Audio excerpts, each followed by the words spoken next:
been with you since 3 o'clock this morning.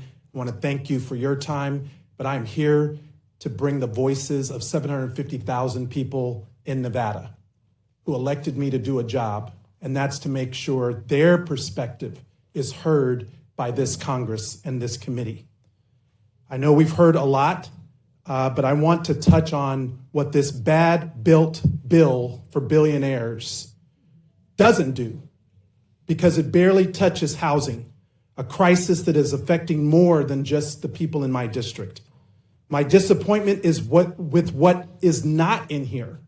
So once again, like I did in the Ways and Means Committee, I am here to let you and the American people know that there's nothing to address the fact that rent increases are outpacing people's income, that there's nothing in this bill that builds out housing for the middle class, that there's nothing in this bill that touches Trump's blanket tariffs, which are taxes that Americans pay, not some foreign governments, that will raise the cost of housing.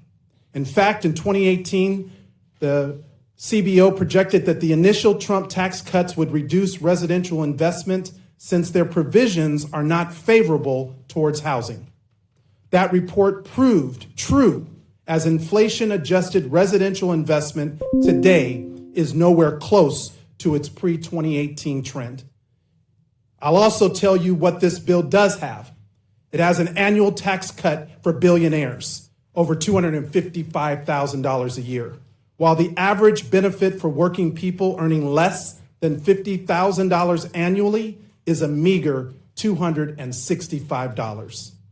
The cutting of health care for 14 million Americans, and the selling of Nevada public lands without a single dollar going to the state for which those lands are intended. So let's recap. Trump is making borrowing more expensive. He's raising the cost of housing materials due to tariffs, and extending the GOP tax scam means continued reductions in residential investment and making Nevadans pay for it with our land.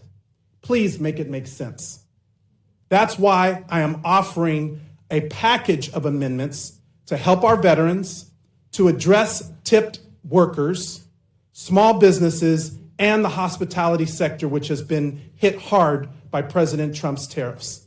However, for the purposes of this hearing, I will focus my remarks around helping our veterans. My amendment seeks to address the housing crisis that my colleagues seem to be ignoring. This amendment would create a veterans housing fund through a 1% surtax on excessive corporate stock buybacks, limited to firms with over $10 billion in assets. We are asking that the largest companies, who recorded nearly $1 trillion in buybacks, pay 1%. Over 30,000 veterans are experiencing homelessness. If my colleagues are committed to helping veterans, then you can support this amendment to help balance that equation. This is not a blue city amendment. According to HUD's 2024 annual homelessness assessment report, nearly half of veterans experiencing homelessness are in suburban or rural communities. And my colleagues on the other side of the aisle in this committee represent 8 states that total around 6,000 veterans who are experiencing homelessness. Georgia, nearly 650. Virginia, around 400.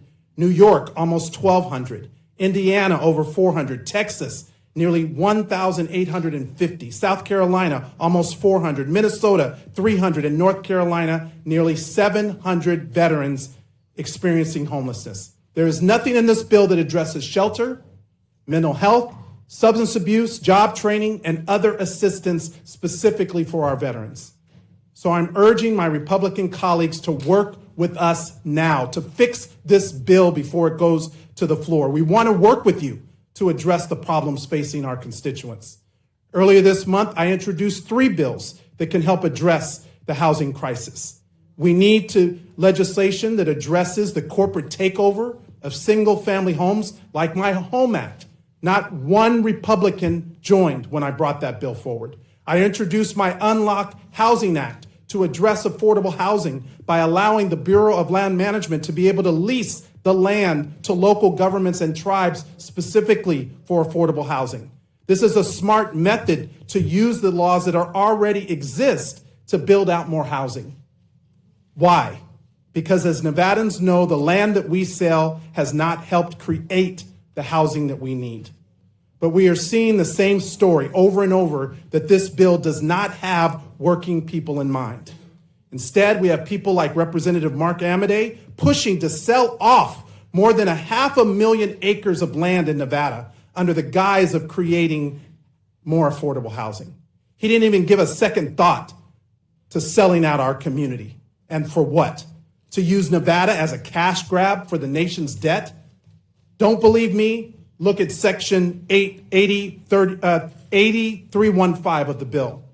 If my colleagues are truly serious about addressing the struggles of the middle class and specifically housing affordability, then please support my amendments. I'm also putting on the record that I've sent a letter to Chairman Smith and to Speaker Johnson to bring up my TIPS Act to ensure that tip workers receive the benefits that they are entitled.